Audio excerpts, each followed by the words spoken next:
O que a realização de uma cirurgia plástica pode nos ensinar? Sim, uma cirurgia pode deixar grandes lições de vida. Esse é o tema da história de hoje. Então não sai daí, está no ar o Educação.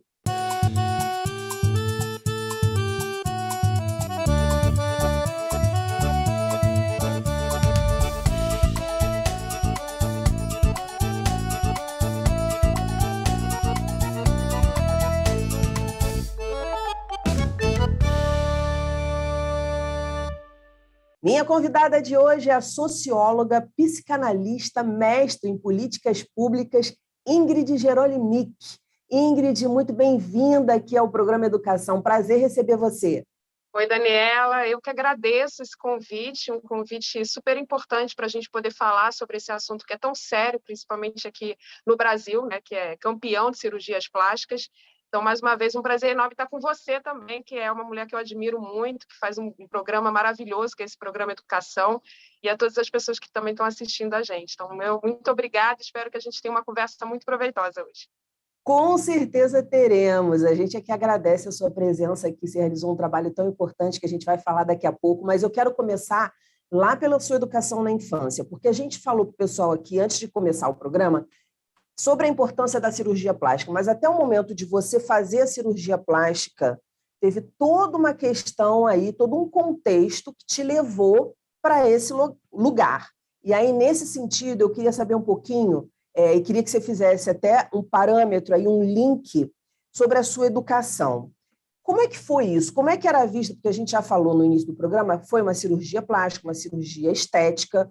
Como é que isso, a estética, era vista na sua infância?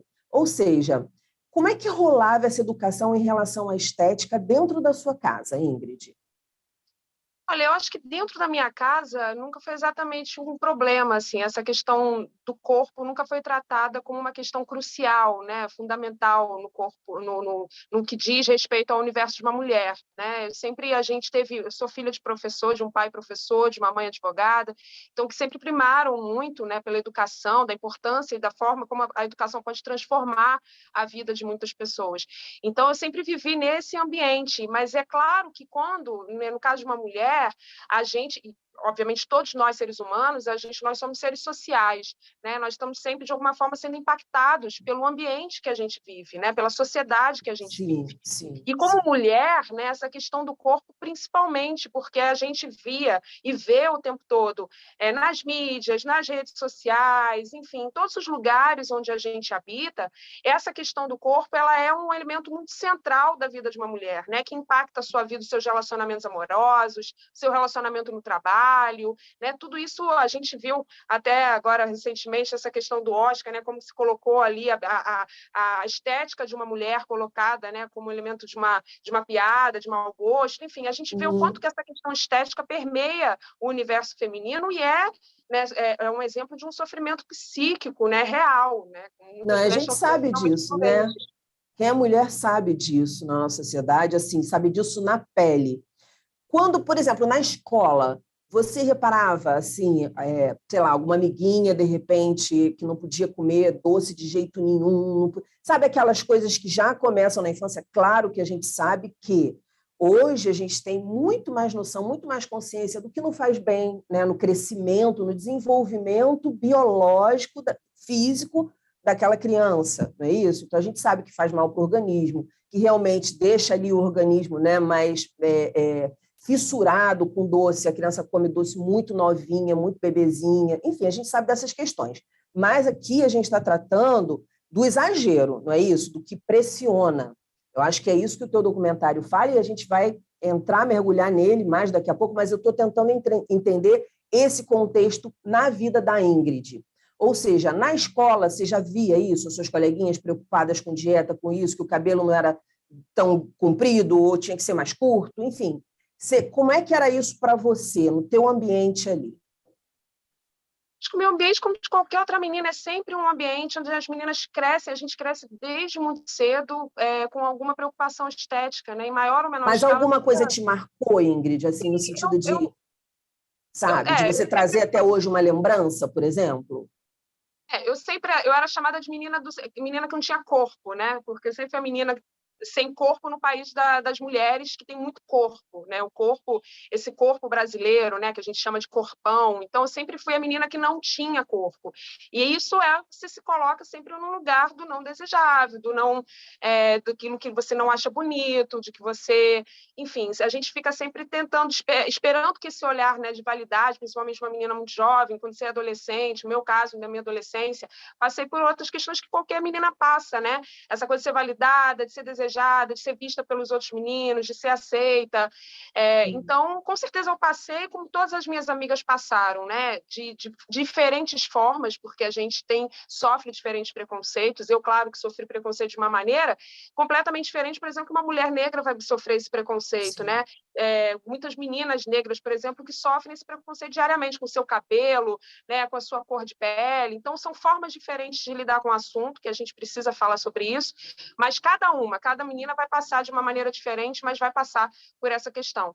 Né? A questão da dieta, isso é uma coisa que pega muitas meninas, muitas adolescentes desde muito cedo. Então, isso também vinha para mim, aquelas revistas, a capa da revista, né? Daquelas dietas completamente loucas, que era emagreça, sei lá, 10 quilos em um mês, coisas desse tipo, que foge da realidade, né? E é isso que vai nos adoecendo. Porque a gente, principalmente numa idade tão delicada quanto a adolescência, esses exemplos a gente acaba perdendo a noção daquilo que é real, daquilo que é possível de ser feito, né? Porque a gente acha que se a Musa Fitness que está na rede social consegue fazer, a gente vai conseguir fazer também. Mas é claro que é uma realidade completamente diferente.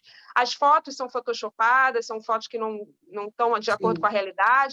E se antes, para mim, na minha adolescência, eram as revistas de moda, as revistas, enfim, do universo feminino, agora é o universo das blogueiras, das musas fitness. Então, a gente vê que assim, só mudou o formato, né? Mas a lógica continua sendo a mesma. Sim. E aí você chega, eu vou dar um salto, porque a gente vai falar muito sobre isso, é o assunto, né, principal da nossa conversa, e aí chega o ponto que você está prestes a fazer uma cirurgia, ou seja, você decide fazer uma cirurgia. Como é que foi isso? Você traz lá, você está falando que, como qualquer menina, mas claro que você teve, né, ali as suas características que, no caso, as pessoas atacavam, enfim, que viam, que, enfim. E você disse que sim, cresceu um pouquinho passando por isso, como qualquer menina, mas você trouxe isso. Foi isso que, ali guardado, fez com que você tomasse a decisão de fazer uma cirurgia, de ainda se sentir desconfortável no seu corpo? Eu acho que é importante dizer, até pela minha formação, pela família e tudo mais, que como que essa coisa é entranhada em todas nós, né?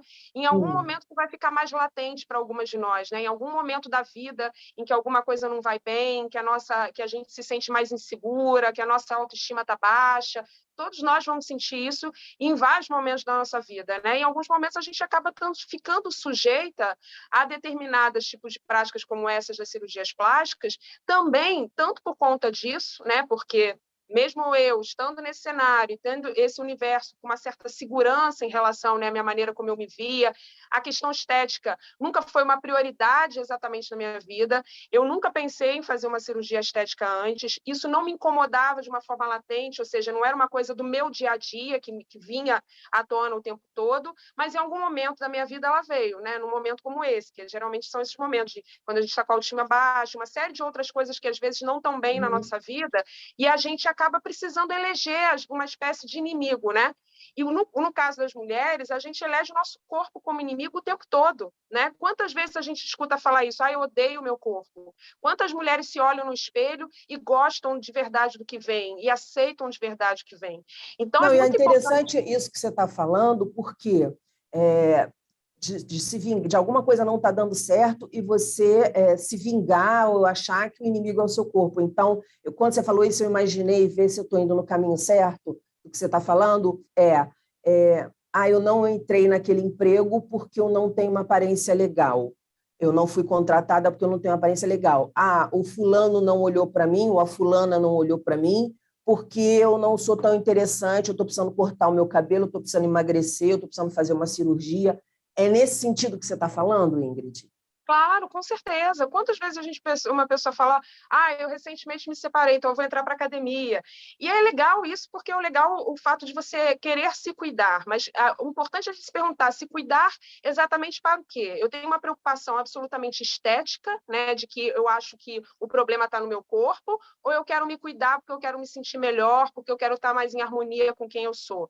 Então, acho que é essa pergunta que a gente precisa se fazer. Só que é claro que em certos momentos da nossa vida, e aí a gente precisa de, um inimigo concreto, né? Eu preciso de algo concreto com o qual eu possa ter algum controle.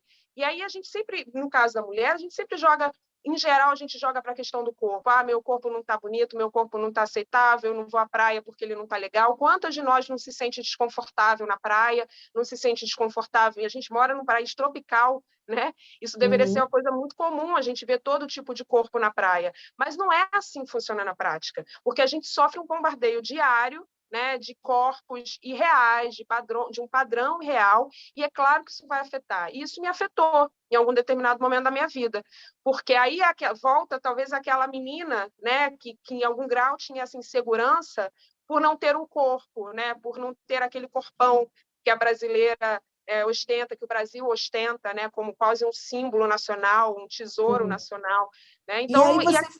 E aí Então, você faz a cirurgia, eu estou querendo chegar logo lá, porque o pessoal deve estar ansioso para saber um pouco mais sobre o sobre o documentário que você dirigiu, que você criou. Você faz a cirurgia com quantos anos, Ingrid? Ingrid, você colocou próteses mamárias, não é isso? Isso. Eu estava, acho, com 26 anos.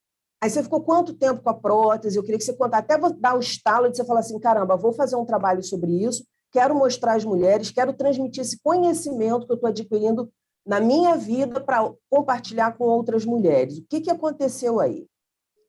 Se passaram mais de 10 anos. Acontece que a gente, quando você vai colocar a prótese, isso é muito comum os cirurgiões dizerem que a prótese é vitalícia, ou seja, você não vai precisar trocar, né, que hoje já é uma tecnologia mais avançada, que você não vai precisar se preocupar com ela. Muitos dizem até que você vai morrer e a prótese vai ficar intacta. Então, isso também é muito importante ser dito, porque esse discurso médico é um discurso que, para muitas mulheres, eu, por exemplo, quando eu cheguei naquele consultório de um médico e ele diz para mim que está tudo bem, que não vou ter problemas lá na frente, que o silicone é um material inerte, que não causa problema nenhum, eu vou acreditar. Porque é um médico, ele estudou para aquilo, ele tem conhecimento sobre o assunto. Então, é muito importante que a gente diga que existe, desse lado, os médicos falando isso, mas existe a ciência também apontando que o silicone tem problemas há mais de 30 anos. Mas, então, quando eu fui lá, eu ouvi tudo isso. Então, eu achei que não teria problema nenhum. Só que logo depois da cirurgia, eu acho que eu mesma me senti mal, mas não fisicamente, mas eu senti mal por ter... Achei que foi uma agressão ao meu corpo, que foi desnecessário, que era uma cirurgia, que eu não precisava. Eu acho que o impacto de você chegar num hospital e você ter noção real do que é uma cirurgia, porque quando a gente fala em cirurgia plástica, principalmente no Brasil, a gente fala em plástica, né? Fulano vai fazer uma plástica. E tira a cirurgia como cirurgia para tirar o peso disso, mas é uma cirurgia, né? Você entra no hospital, você passa por todo um processo cirúrgico que tem os seus riscos.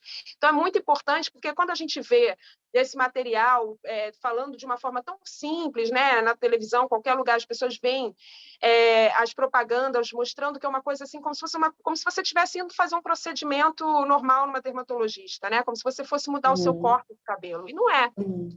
Então, eu já Muita tinha... gente morre por conta disso. Mas na tua cabeça, depois que você fez a cirurgia, que foi isso que te fez tirar as próteses? Ou você teve alguma reação no corpo?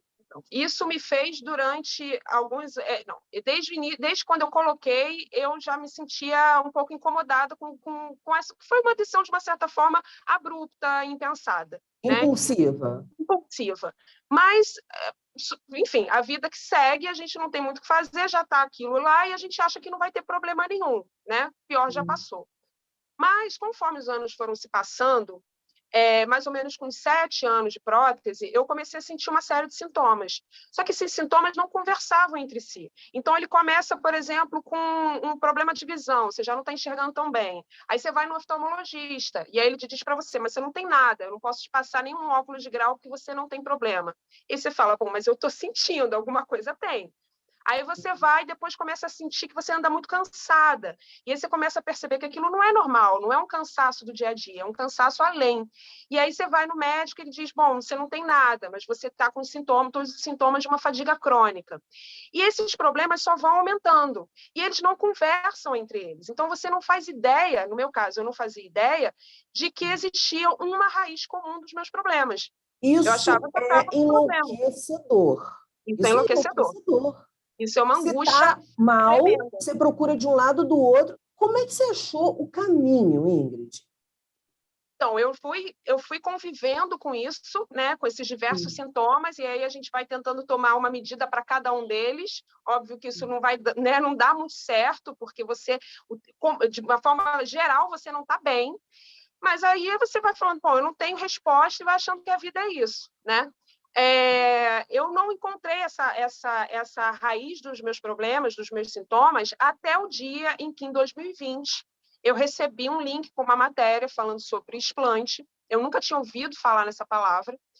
E aí, até então, eu entendi que era um movimento de mulheres que estavam retirando o implante de silicone por uma maior aceitação do corpo. Mas quando eu entrei na matéria e quando eu li tudo e vi e descobri pela primeira vez que existia a doença do silicone, também é um termo que eu nunca tinha ouvido falar, ali eu percebi que o buraco era mais embaixo, né?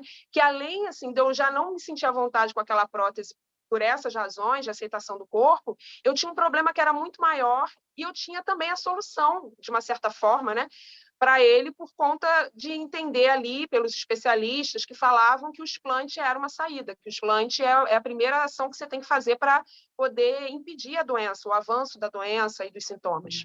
Só para o pessoal se situar no tempo, antes da gente avançar, eu queria te perguntar o seguinte: qual foi o período até você receber esse link que você ficou sofrendo aí com os sintomas?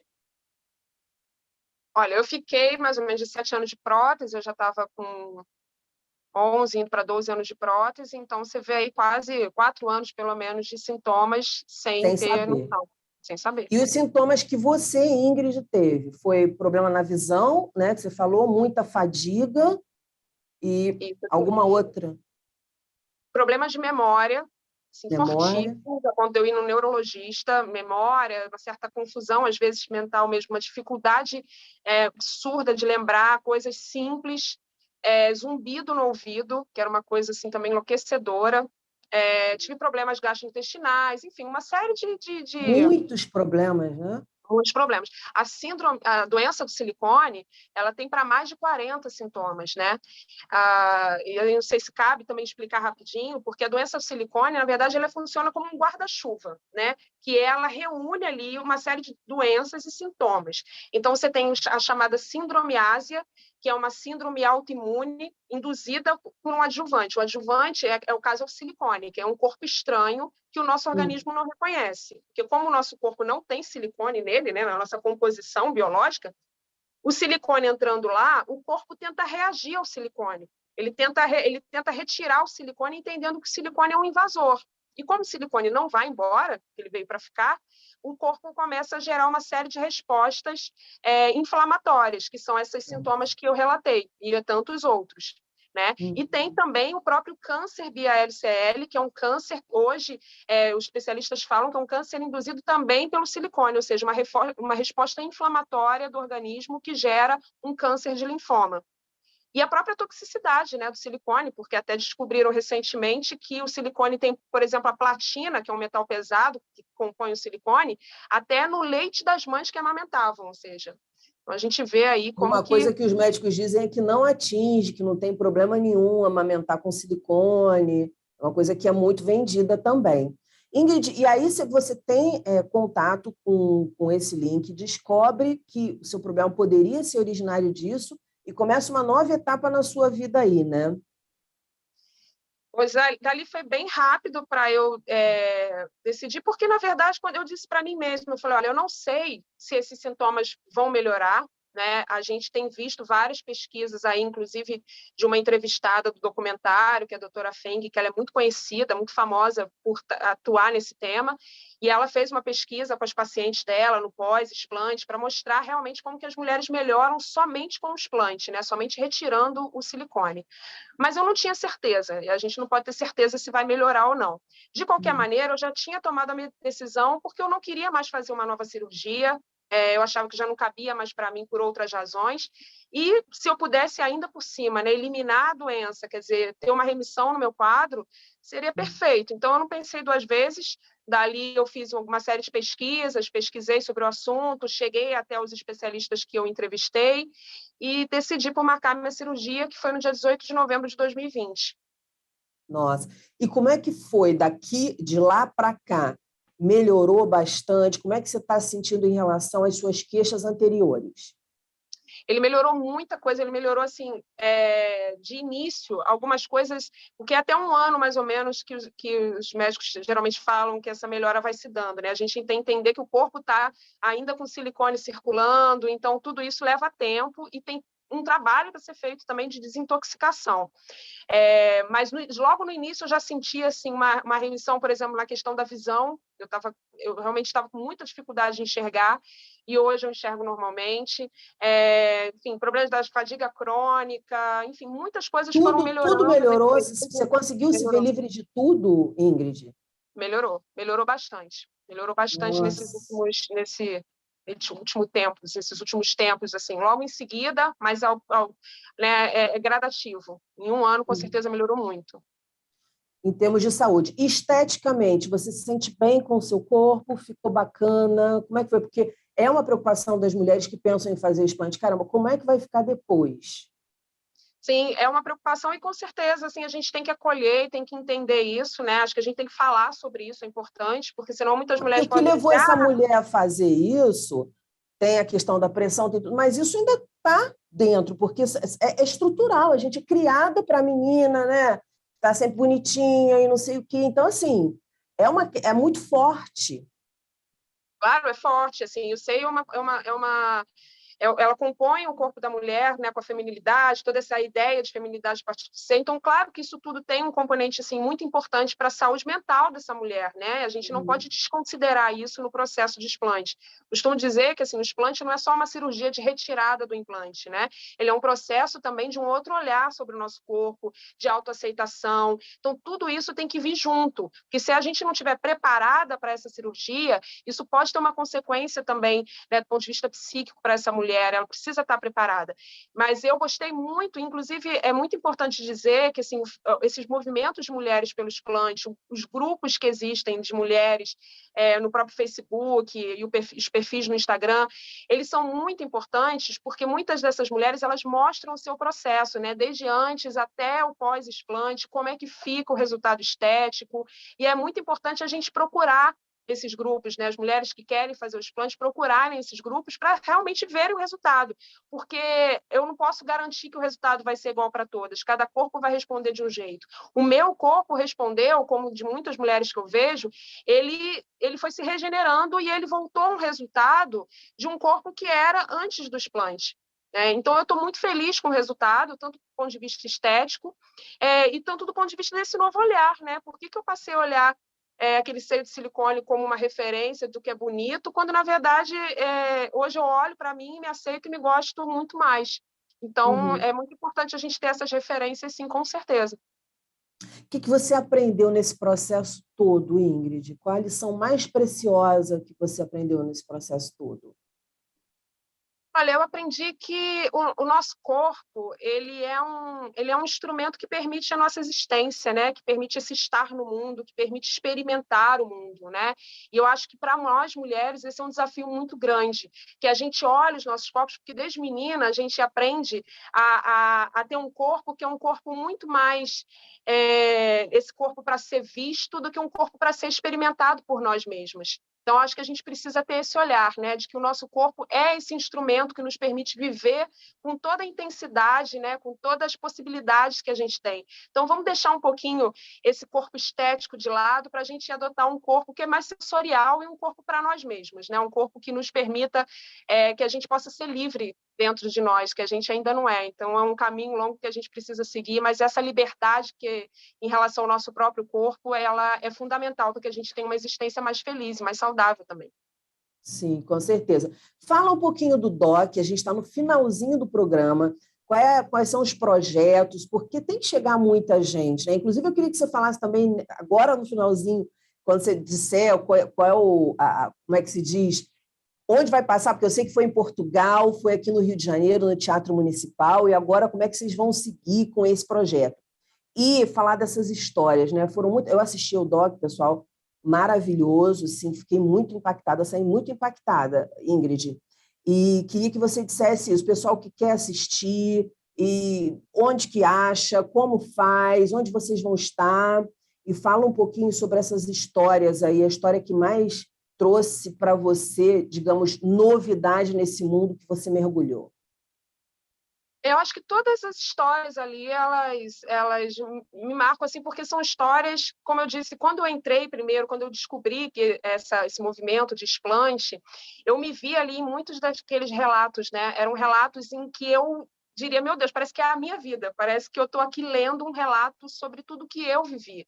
Então, eu acho que os relatos que estão ali, eles passam um pouco disso, né? Um relato que tantas outras, essas centenas de milhares de mulheres que estão aí nos grupos que a gente vê do explante, que estão querendo fazer o explante, eu tenho certeza que todas essas mulheres vão se encontrar ali, elas vão se Mas eu ver. digo, teve algum sintoma, Ingrid, alguma coisa que você falou assim, caramba, eu não senti isso, eu nunca tinha ouvido falar, jamais imaginaria pela minha cabeça.